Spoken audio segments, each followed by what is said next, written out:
Welcome to Kansas Ag Report. I'm Ken Rogers.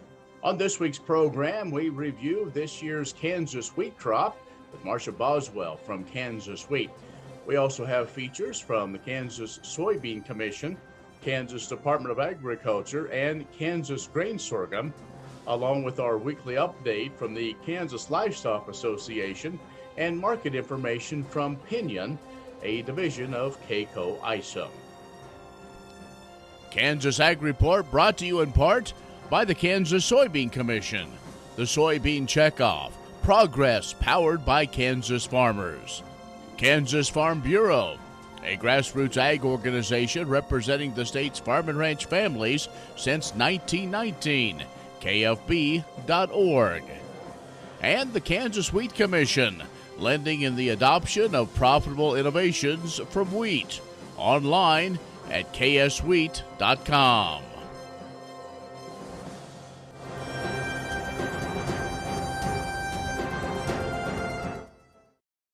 In agricultural news from agview.net, interest rates on agricultural loans made by commercial banks increased slightly for some types of lending.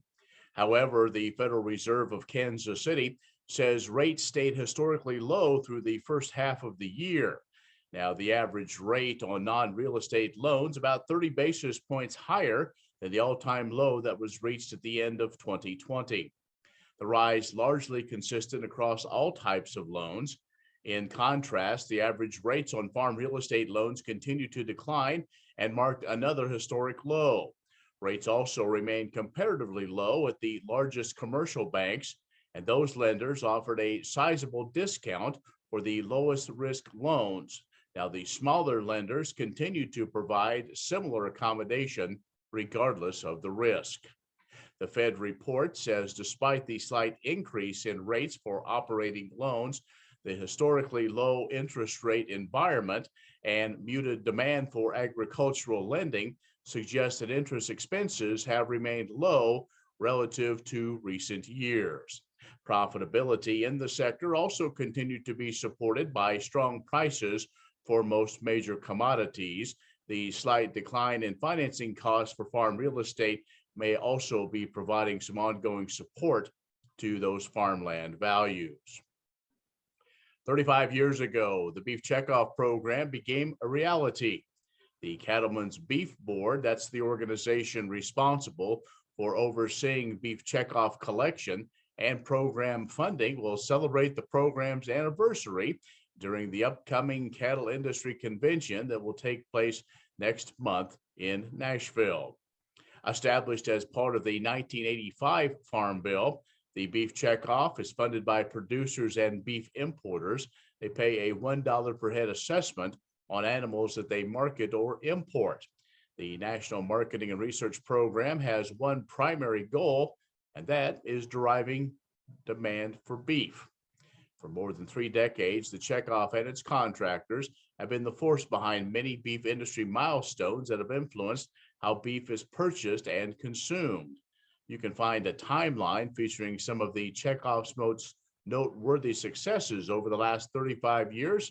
It's online at CBB's website, drivingdemandforbeef.com. And China's appetite for imported beef is voracious and will continue to grow in the years ahead. That'll benefit U.S. producers and exporters, according to an analysis done by USDA's Foreign Ag Service. China imported a record 1.3 million metric tons of beef, valued at $4.6 billion in the first 5 months of 2021. U.S. beef exports to China grew dramatically in 2020 after the country removed trade barriers as part of the Phase 1 trade pact with the U.S. Trade continues to grow this year, and overall U.S. beef exports expected to reach a new record this year, more than 1.5 million tons, or a 16% increase from last year. Find more ag news at agview.net.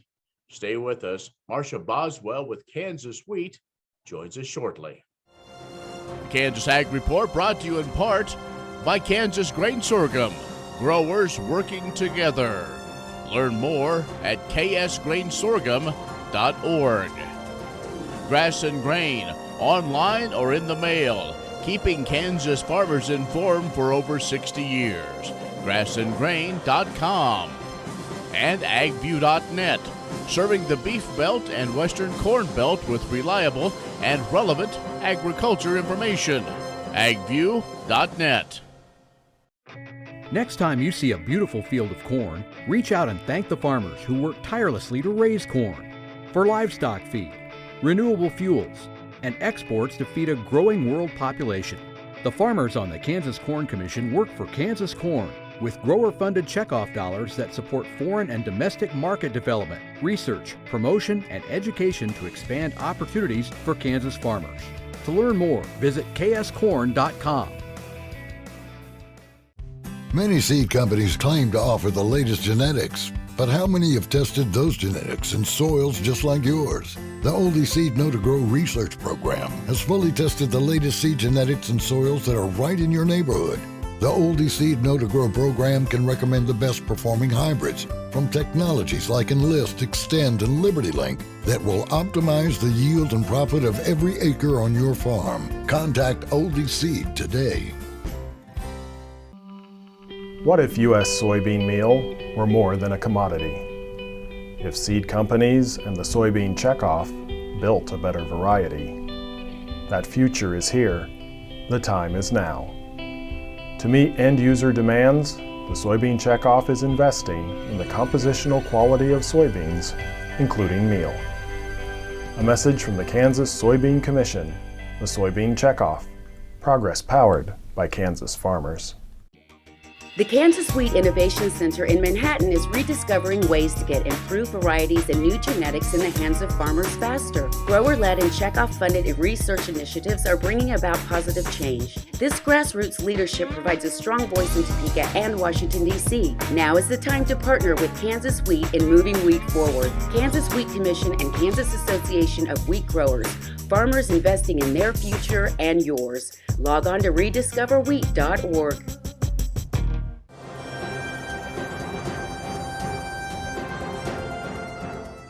And joining us is Marcia Boswell, Vice President of Communications for Kansas Wheat. Hi, Marcia.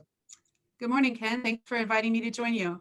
We wanted to talk with you as you traversed all over the state during the Kansas wheat harvest and wanted to kind of get this first look at how things wrapped up. How would you describe, maybe just a couple of words, how the 2021 wheat harvest was in Kansas? I think the couple of words I would use is highly variable and late. Those would be two ways to describe it, but also, I mean, it was a good harvest for a lot of the state. Yields came in a little better than we expected earlier with the drought. So a good overall harvest. We know we were hearing reports in South and Texas and Oklahoma of some challenges, but you know, when they hit the state line, Marcia, it seems like those early reports were some very good wheat. Maybe not what we saw a couple of years ago, but still had good wheat in that Wichita area. Yeah, so as harvest kind of moved out of Texas and Oklahoma into Kansas, one of the first challenges was getting custom harvesters to the state. So that kind of slowed things down at the beginning. But as they arrived, harvest moved quickly through South Central Kansas and even up into the central parts of the state and up to Northeast. That all went pretty quickly. And then it rained, and that kind of slowed things down a little bit.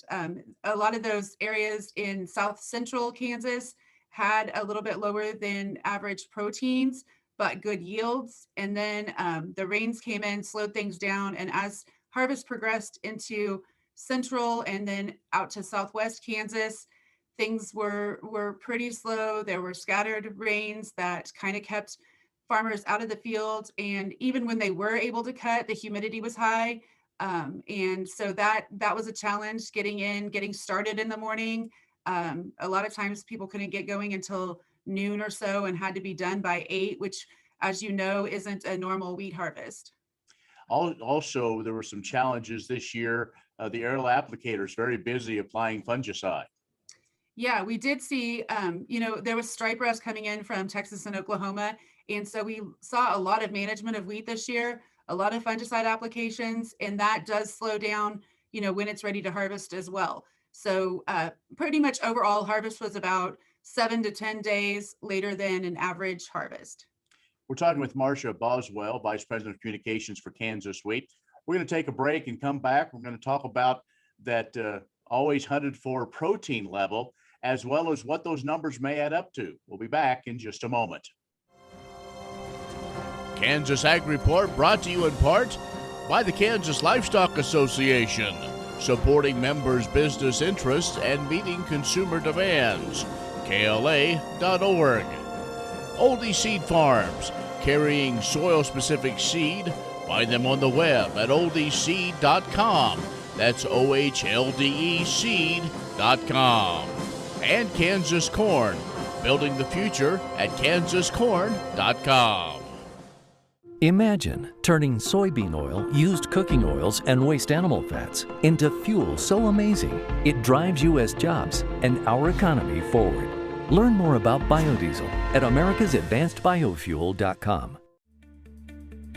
No one plans to get sick or injured. But when life happens, it's important you and your family are protected. Kansas Farm Bureau health plans are there to provide continued health care coverage to meet your needs. Choose from a broad range of individual and family plans. And if you're over 65, we have options for you too. Learn more at kfbhealthplans.com or contact a Farm Bureau Financial Services agent near you. Many seed companies claim to offer the latest genetics, but how many have tested those genetics in soils just like yours? The Oldie Seed Know to Grow research program has fully tested the latest seed genetics in soils that are right in your neighborhood. The Oldie Seed Know to Grow program can recommend the best performing hybrids from technologies like Enlist, Extend, and Liberty Link that will optimize the yield and profit of every acre on your farm. Contact Oldie Seed today.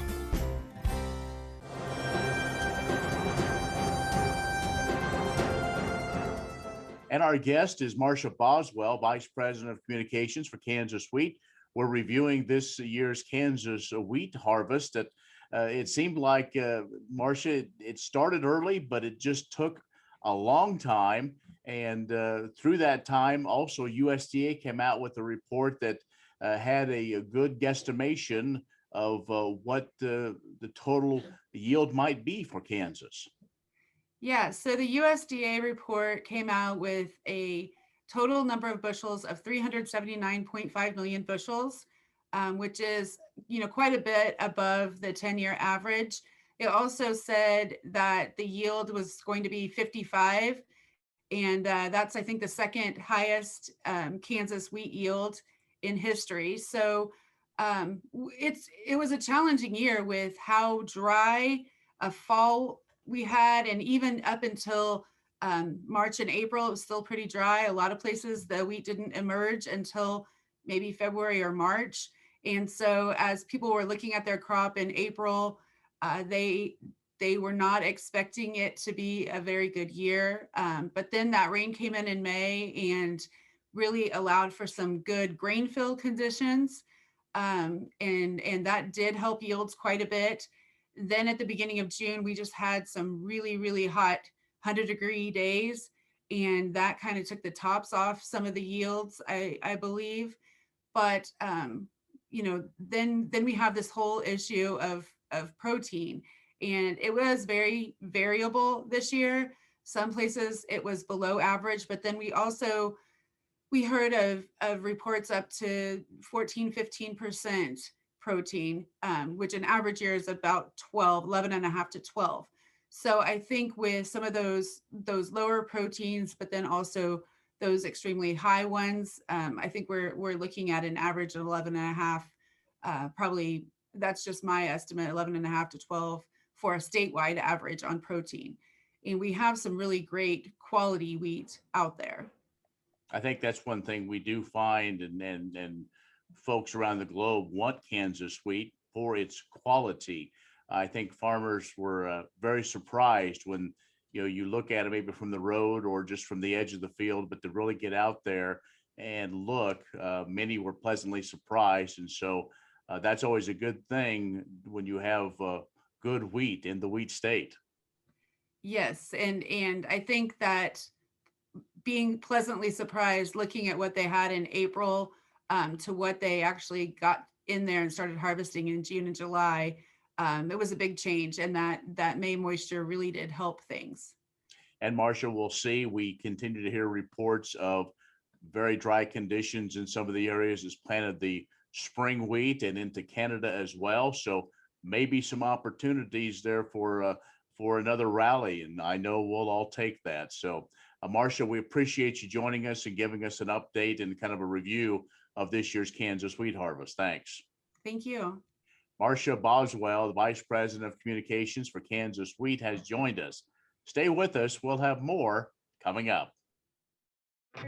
Next time you see a beautiful field of corn, reach out and thank the farmers who work tirelessly to raise corn for livestock feed, renewable fuels, and exports to feed a growing world population. The farmers on the Kansas Corn Commission work for Kansas Corn with grower-funded checkoff dollars that support foreign and domestic market development, research, promotion, and education to expand opportunities for Kansas farmers. To learn more, visit kscorn.com.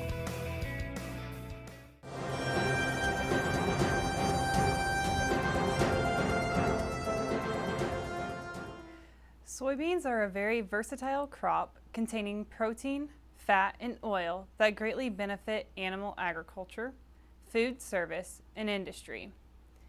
Each bean's composition is about 80% meal, of which 97% feeds livestock, and 20% oil, which has food service applications, is a major biodiesel feedstock and is used in industrial paints and solvents. Soybean meal is rich in protein, fiber, and fat. When consumed by pigs, poultry, aquaculture, and other animals, it creates a quality nutrition profile since protein demand drives soybean production and continues to grow. The increased production of soybean oil is a plus for the biodiesel industry. Just under half of biodiesel produced comes from soybean oil, and while soybean oil is the primary feedstock, this renewable fuel can also be made from used cooking oil, beef tallow, and more. Because soybeans are key in its production, biodiesel adds 63 cents to the price of a bushel of soybean, meaning a direct benefit to U.S. soybean farmers. Food service applications and industrial usage of soybean products also continue to gain momentum, and as more is discovered about the associated health and environmental benefits. Soybean farmers win all around when they grow high-quality sustainable soybeans that serve as food, feed, and fuel. This year, markets for U.S. soy continue to expand due to the efforts of the U.S. Soybean Export Council. One region in particular is Sub-Saharan Africa. This region includes over 50 countries with a growing population of over 1 billion people. This population is predicted to double in size by 2050. Those in the region continue to address protein deficiency and poverty issues within their communities that they face. With assistance from the African Development Bank Group, animal agriculture continues to increase in order to close gaps in nutrition, according to the USSEC. The imports of U.S. soy will allow for higher levels of protein production as it will serve as feed for dairy cattle, fish, and poultry. Higher levels of protein in sub-Saharan diets may reduce levels of stunted growth, sources say. An increase in soybean exports will add to our country's total export numbers of last year's 1.6 million bushels. What if sustainability were synonymous with U.S. soy? If energy efficiency, water quality, and soil health help define U.S. soy's value, that future is here, the time is now. To meet end-user demands, the Soybean Checkoff is committing to sustainability that's achievable, worthwhile, and enduring. A message from the Kansas Soybean Commission, the Soybean Checkoff, progress powered by Kansas farmers.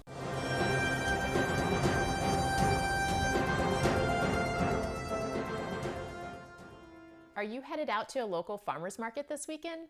Farmers markets across the state are back to full speed this summer after the challenges of last market season. In fact, we've seen a surge in enthusiasm for local foods over the past year, and one of the best ways to enjoy local foods is by spending some time at a farmers market. Farmers markets have grown to be a visible and important link between producers and consumers of Kansas products, and they provide farmers, particularly those from small and mid-sized farms, the ability to cultivate closer relationships with their customers. The Kansas Department of Agriculture, through the From the Land to Kansas Trademark Program, works with more than 80 registered farmers markets, providing informational opportunities like state and regional workshops, regular newsletters, and online marketing resources. KDA also assists the farmers markets with food safety best practices and promotes the markets across the state. The increased interest in local foods has only highlighted the importance of farmers markets as they serve as a vital part of the culture of local communities. Farmers markets and the Kansas farmers whom you'll find there contribute to the health, well-being, and quality of life in Kansas.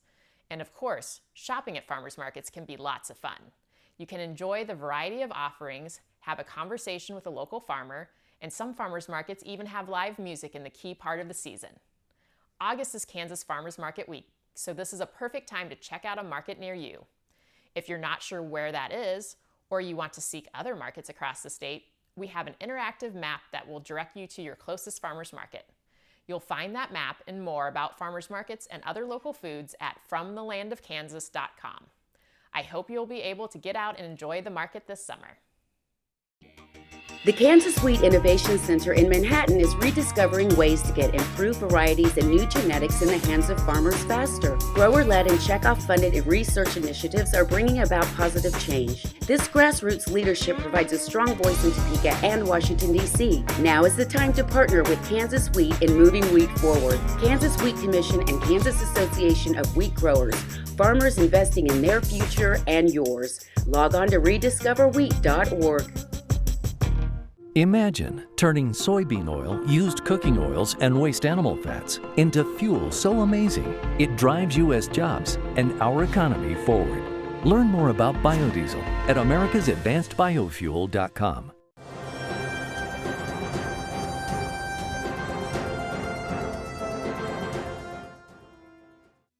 The grain sorghum industry in Kansas is continuing to position the crop to be a sustainable and profitable solution for farmers well into the future. Industry partnerships among research scientists at Kansas State University and collaborations with private industry in the state have yielded progress, with more technology awaiting just down the innovation pipeline. Under the Collaborative Sorghum Investment Program, housed at public research institutions at K-State, Goal-Driven Investment has developed tools to supply non-GMO trait technology through an efficient and effective U.S. breeding program. Bred and selected right here for Kansas farmers by Kansas farmers. Sorghum-specific traits like early season chilling tolerance, sugarcane aphid tolerance, drought-stressed water-optimized yields, and agronomically efficient high-lysine sorghums could all arrive at the farm gate within the first half of this decade. And for more discussion on the future of sorghum in Kansas, you can recap the Ag Growth Sorghum Sector Session Strategy Conference held on July 14th and hosted by the Kansas Department of Agriculture, part of this summer's Kansas Governor's Summit on Agricultural Growth.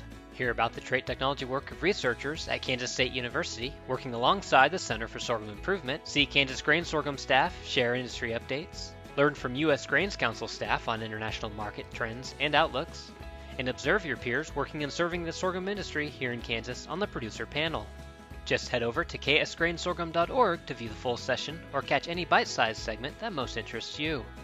For Kansas Grain Sorghum, this is Adam York. Grain sorghum is one of the most important cereal crops worldwide, and Kansas leads the nation in its production. Over the years, sorghum has been either exported, used in animal feed domestically, or for other industrial uses. Recently, its use in the ethanol market has seen tremendous growth, with 30% of domestic sorghum typically going to ethanol production. Kansas Grain Sorghum is committed to sorghum research, market development, and education. Learn more at ksgrainsorghum.org.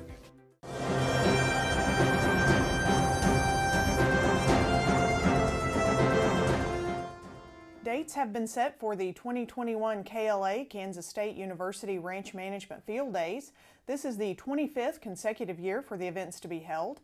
The first field day will be August 17th at the Deseret Ranch's Coon Ranch, located near Satana on the Haskell-Finney County line.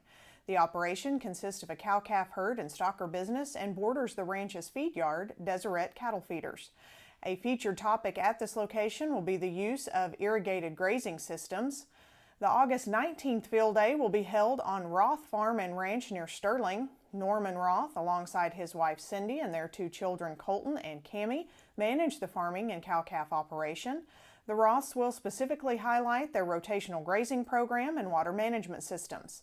Gun Barrel Ranch near Eskridge will be the site of the August 24th event. The cow-calf and stocker operation is owned and operated by the Hoagland family, which includes Joe and Norma Hoagland, their son Dirk, his wife Natalie, and their 2 children.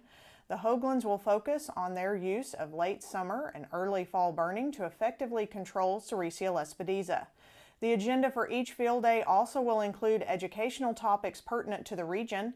Each event will begin at 3 p.m. and conclude with a complimentary beef dinner. Farm Credit Associations of Kansas is the sponsor for all 3 field days. For more information, click on Events and Meetings on KLA.org. Premier Farm and Home has what you need to make your lawn the best in the neighborhood. Hi, I'm Ken. We choose Premier Farm and Home for the professional look that we do ourselves. Feel free to stop in. You can also visit our website at heycow.com.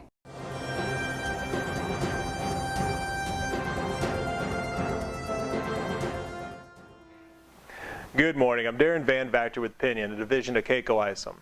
The hotter, drier forecast for this week brought the grain weather bulls to the table. Wheat has an immediate story with the ongoing deterioration of the spring wheat crop in the upper Midwest and Canadian Prairie.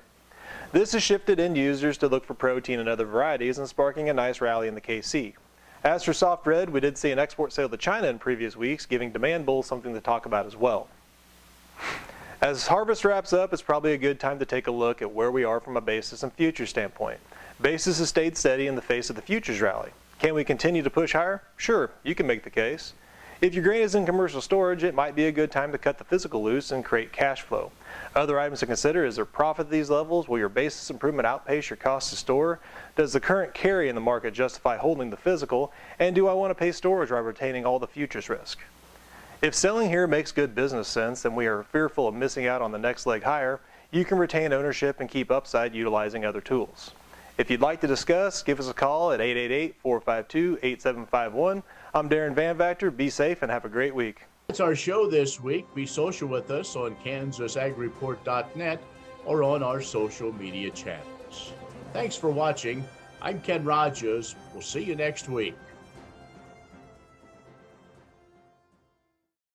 Does your health plan lack dental and vision coverage? With Kansas Farm Bureau Health Plans, you can get a dental and vision bundle for yourself or your family at an affordable price, giving you the ability to maximize your benefits and lower your costs. Plus, you'll get a solid network of providers in one convenient package. Learn more at kfbhealthplans.com or contact a Farm Bureau Financial Services agent near you. Kansas Corn reminds you that E15 fuel is the right choice for every kind of driver. For the car enthusiast, E15 has higher octane. For the thrifty driver, E15 is priced lower than regular unleaded. For the nature lover, E15 provides cleaner air. For the shopper who buys local, E15 has more ethanol from our Kansas corn farms. Choose E15 for a higher octane, lower price, cleaner American fuel. Message from the Kansas Corn Commission. Learn more at kscorn.com.